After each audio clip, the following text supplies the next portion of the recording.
يا نفس إن لم تظفري لا تجزعي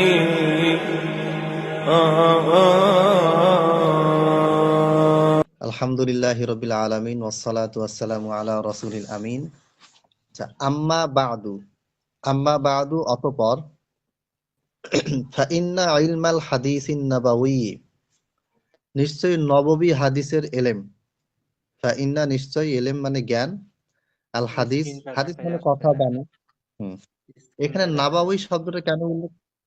নাবাউই শব্দটা উল্লেখ করার কারণ হচ্ছে হাদিস দ্বারা কিন্তু কোরআনকেও বোঝায়।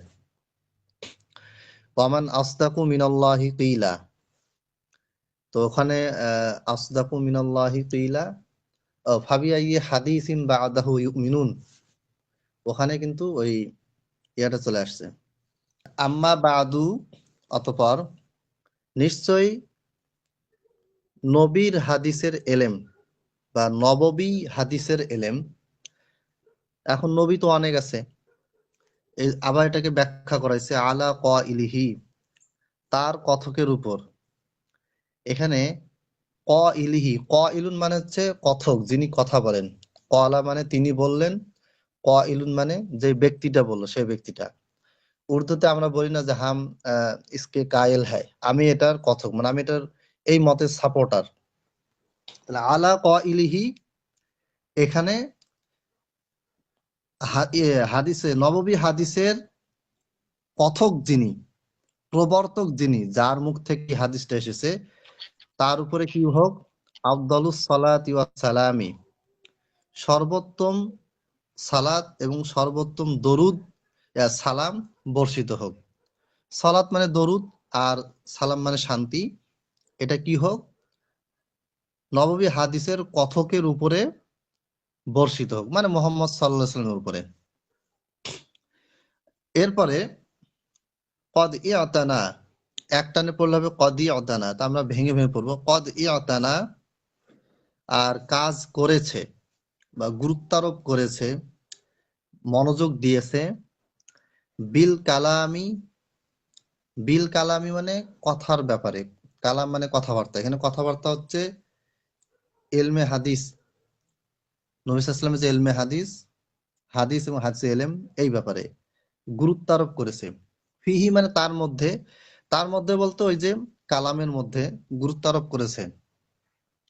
জামাআতুন একটি জামাত, মিনাল হুফাযি হাদিসের হাফেজদের মধ্য হতে, কদিমান ও হাদিসান প্রাচীনকালে এবং বর্তমান কালে। এখানে বর্তমান বলতে কি 2026 সাল বা আমাদের সময় বোঝাচ্ছে? লেখকের ওই সময়টাকে বোঝাচ্ছে।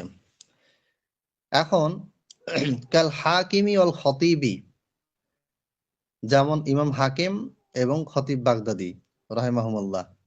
এখন কথা হচ্ছে ইয়াহইয়া ইবনে মাইন, সুফিয়ান সাওরি, সুফিয়ান ইবনে ওয়াইনা, এইরকম বিশাল বিশাল মুহাদ্দিসদের নাম বাদ দিয়ে হাকিম এবং খতিবের নাম দিয়ে কেন লেখক উদাহরণ দিলেন? কি মনে হয়? কারণ এনারা দুইজন হচ্ছে স্বতন্ত্র কিতাব লেখার চেষ্টা করছে এই ব্যাপারে। হ্যাঁ, কিতাব লিখেছেন বলে তাদের নাম এসেছে।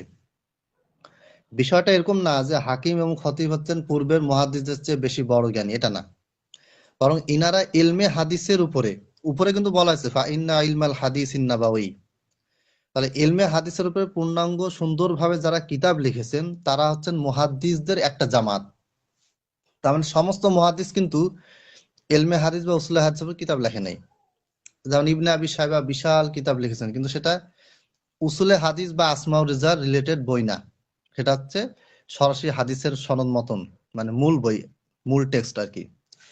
এই জন্য বলা হয়েছে যে এই ইবারত থেকে আমরা বুঝতে পারতেছি যে জামাআতুন মিনাল হুফাজ, সেটা হচ্ছে মুহাদ্দিসদের জামাতের মধ্য থেকে একটা বিশেষ জামাত, যারা ইলমে হাদিসে বই পুস্তক রচনা করেছেন, লিখেছেন। ওই রচনা করেছেন, লিখেছেন, ওইটাকে বলা হয়েছে কদ ইয়াতানা, মনোযোগ দিয়েছেন, গুরুত্ব আরোপ করেছেন। অর্থাৎ এরা এই বিশেষভাবে এই সেকশনে কাজ করে গেছেন, এটা বোঝানো হচ্ছে।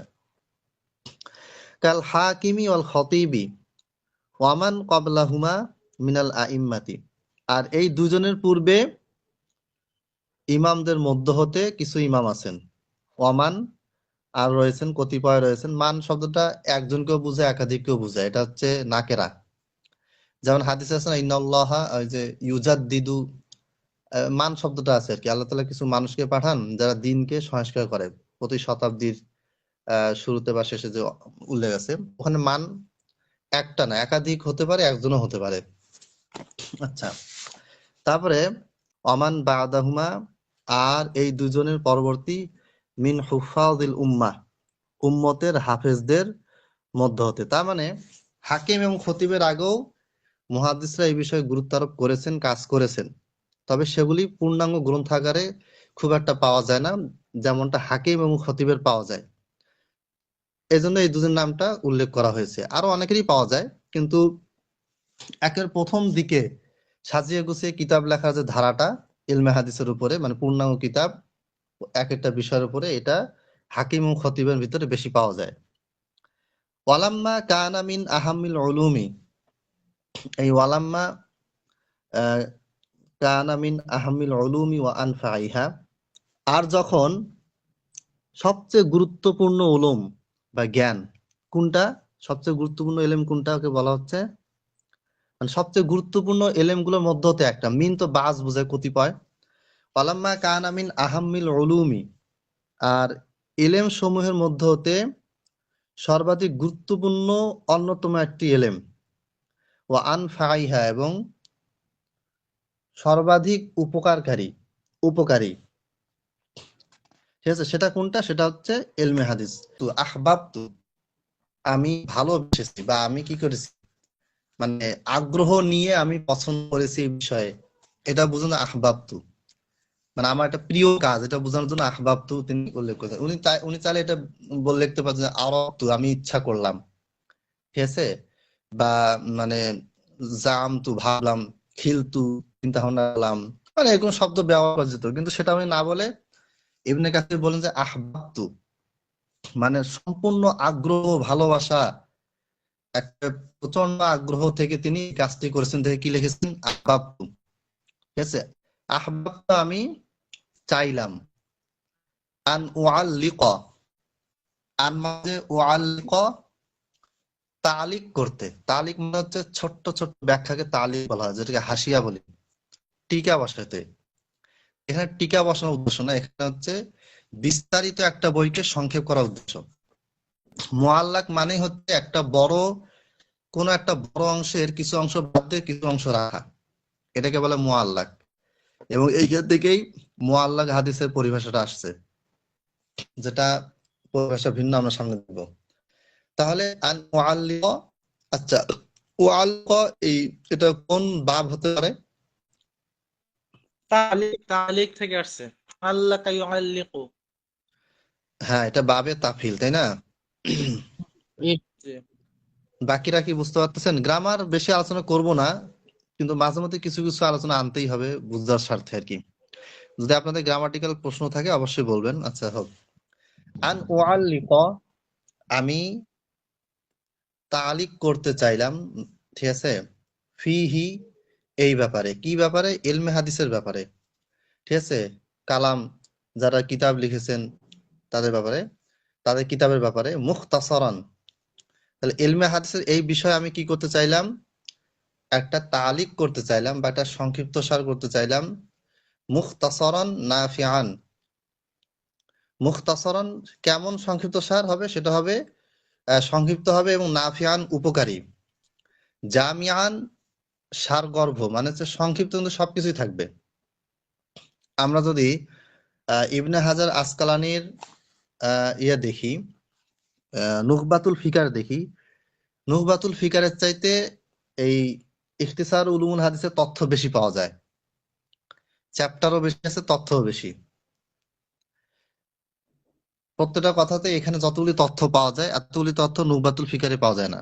ওটারও আলাদা বৈশিষ্ট্য আছে এবং ওটার গ্রহণযোগ্যতা এটার চেয়ে কম না। ইবনে কাসির ইখতিসার উলুমুল হাদিসের চাইতে ইবনে হাজারের বইটা বেশি প্রসিদ্ধ কিন্তু। নাফিয়ান উপকারী, জামিয়ান, জামিয়ান মানে একত্রকারী, অর্থাৎ সবকিছু একত্র করবে। লি মাকাসিদিল ফাওয়াইদ, মাকাসিদ মানে হচ্ছে মাকসাদ, উদ্দেশ্য। আল ফাওয়াইদ মানে হচ্ছে উপকারিতা। উপকারিতা যেটা আমাদের উদ্দেশ্য, সেই উদ্দেশ্য হাসিলের জন্য একটা মুখতাসার, উপকারী, সারগর্ভ, সংক্ষিপ্ত গ্রন্থ রচনার জন্য আমি কি করলাম, ইচ্ছা পোষণ করলাম। আমরা যখন অনুবাদ করব তখন কিন্তু শব্দ ধরে ধরে অনুবাদ সম্ভব হবে না। বিশেষ করে উসুল, আরবি গ্রামারের বই, উসুলে ফিক, উসুলে তাফসির, এই ধরনের বইগুলো কিন্তু শাব্দিক অনুবাদ খুব কম হয়, মানে এগুলোতে ভাবার্থে যেতে হয় আর কি। আচ্ছা, ওয়ামানিয়ান, আর এটা প্রতিবন্ধক হবে। প্রতিবন্ধক মানে হচ্ছে, মানে এখানে থাকবে না আর কি, বিষয় অনুল্লেখ থাকবে আর কি। মিন মুশকিলাতিল মাসাইলিল ফারাইদি।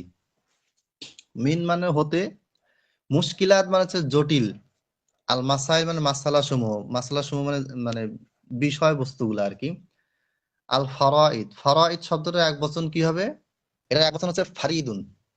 আমরা যখন কোনো ইমামের জীবনী দেখি বলা হয় যে ওয়াকানা ফারিদা দাহরিহি, তিনি তার যুগের শ্রেষ্ঠতম, মূল্যবান, অদ্বিতীয় ব্যক্তি ছিলেন। অনেক মেয়ের নাম থাকে ফরিদা, এই ফরিদা ওই ফারিদ থেকে আসছে।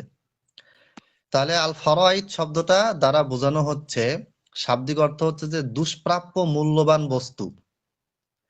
এটা একটা বিষয়। আরেকটা বিষয় এখানে খেয়াল করতে হবে, সেটা হচ্ছে যে যে কোনো বই লেখার পূর্বে ভূমিকাতে ওই বইয়ের ব্যাপারে, ওই পুরো বইয়ের একটা সংক্ষিপ্ত প্রতিচ্ছবি তুলে ধরতে হবে, যে এই বইটা হচ্ছে এইরকম, এই বইটা এইরকম, এই বইটা এইভাবে লেখা হয়েছে। তাহলে পাঠক ভূমিকাটা পড়ে পুরো বইয়ের ব্যাপারে সঠিক ধারণাটা পাবে। আচ্ছা, 3 নাম্বার যেটা বিষয় সেটা হচ্ছে ইবনে কাসির রাহমাহুল্লাহ, তার লিখনির ভাষা খুবই সহজ। ইবনে কাসির পড়ে দেখবেন যে ভাষা তুলনামূলকভাবে সহজ। আচ্ছা, ওয়াকানাল কিতাবু আল্লাযী, আর এই বইটি, আল্লাযী যেটি, ইয়াতানা বিতাহযীবিহি, আল্লাযী ইয়াতানা যেটিকে আহ, সাজিয়েছেন বা বিন্যস্ত করেছেন, বিতাহযীবিহি, বিতাহযীব মানে বিন্যস্ত করা, ইতানা মানে গুরুত্ব আরোপ করেছেন, আশ-শাইখ আল ইমাম আল আল্লামা। আশ-শাইখের আমরা দেখছি, ঠিক আছে। এখানে আল কিতাব বলতে কোন কিতাবকে বোঝাচ্ছে? এটা হচ্ছে আশ-শাইখ আল ইমাম আল আল্লামার লেখা বই। তো সেটা আসলে কোনটা, সেটা নিয়ে আলোচনা আসবে। সেই ইমামকে, তিনি হচ্ছেন আবু আমর ইবনে সালাহ, আবু আমর ইবনে সালাহ। তাহলে কানাল কিতাবু,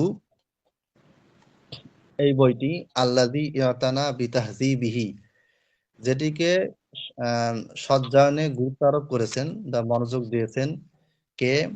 আশ-শাইখ আল ইমাম আল আল্লামা আবু আমর ইবনে সালাহ,